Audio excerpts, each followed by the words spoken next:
My name's Andrew McConville and I'm a reference librarian at the State Library of Victoria. I've been working here for 16 years. The main part of our duty is to work on the various information desks in the library, so helping members of the public who come in to find information they're after. We also work in a telephone room where we handle telephone calls from the public and also real-time chat from the public. When we're off the desk, we work in various teams. The team I work in is mainly deals with our online resources, so we're ensuring that the many subscription databases that we have are available and working all the time. And they're fantastic databases that give access to really long runs of journals from all over the world and newspapers from all over the world.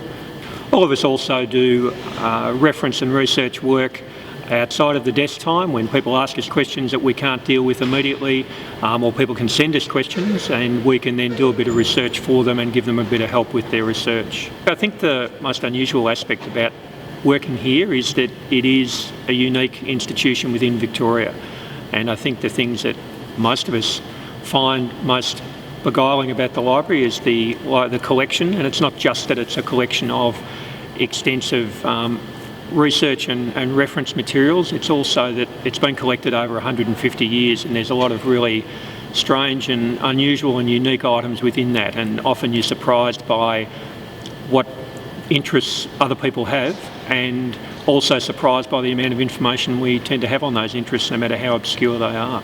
We do get a lot of weird and wonderful queries. A lot of them are along similar lines, but you also get some where people are interested in, things that I guess I'm not that aware of, and so it's quite interesting to deal with those because you begin to learn things in areas that you actually knew nothing about. I actually do enjoy books and enjoy reading, and I think most people who work in libraries enjoy finding information on a whole range of subjects. So it's not just, while we have a lot of people who specialise in particular subjects, everybody needs to be a bit of an all-rounder and be able to find things. And I think there is that element of a little bit of sort of detective work of getting a question and being able to find an answer to that question and getting a bit of satisfaction from that.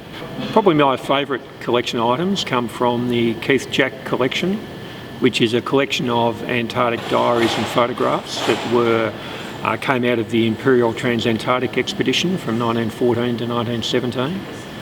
And the reason I became aware of that particular collection was that a member of the public came in to the library to view it, and from talking to them I became a bit curious about Antarctic exploration and started to read books about it.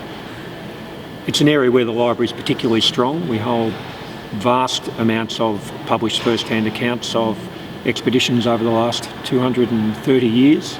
And we've also got many volumes of scientific reports from the various of those expeditions. So the collection consists of, as I say, diaries and lots of wonderful images. A lot of those images are hand-coloured.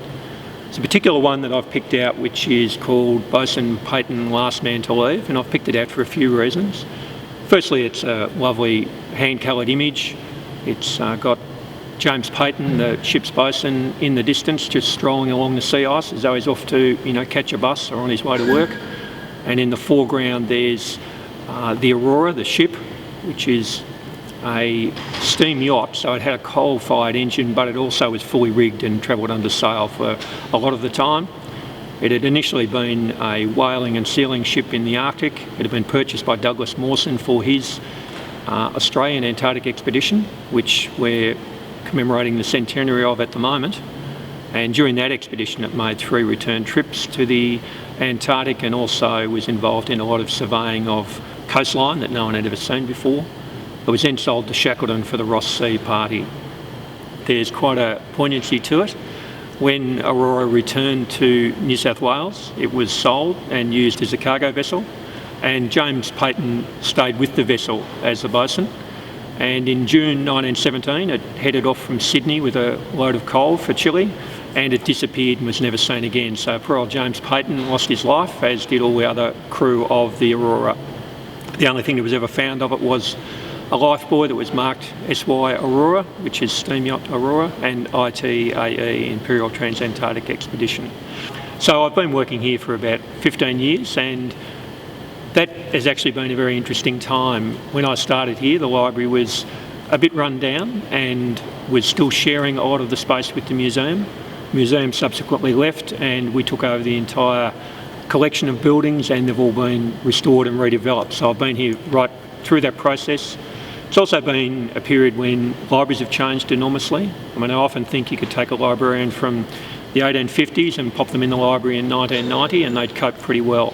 But if you took a librarian from 1990 and put them in the library now, it'd be a totally different world. We're probably headed in the direction we've been headed for some time, which is there'll be more and more material digitised, and that's a very good thing on one hand, but on the other hand there'll be real questions about whether we can currently maintain print collections as well as digital collections. The issue with digital collections is that a lot of them we don't actually own. We purchase access to them, but we don't actually own them, and that presents issues as well.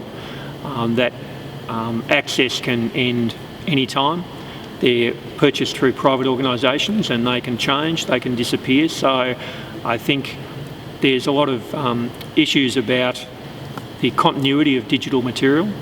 It's fantastic for its capacity to be accessed from anywhere, but I guess, as I say, there's questions about keeping hard copy material that you also access digitally, but then there's issues about the continuity of the digital material, not just for now or 5 or 10 years' time, but for 100 or 200 years' time.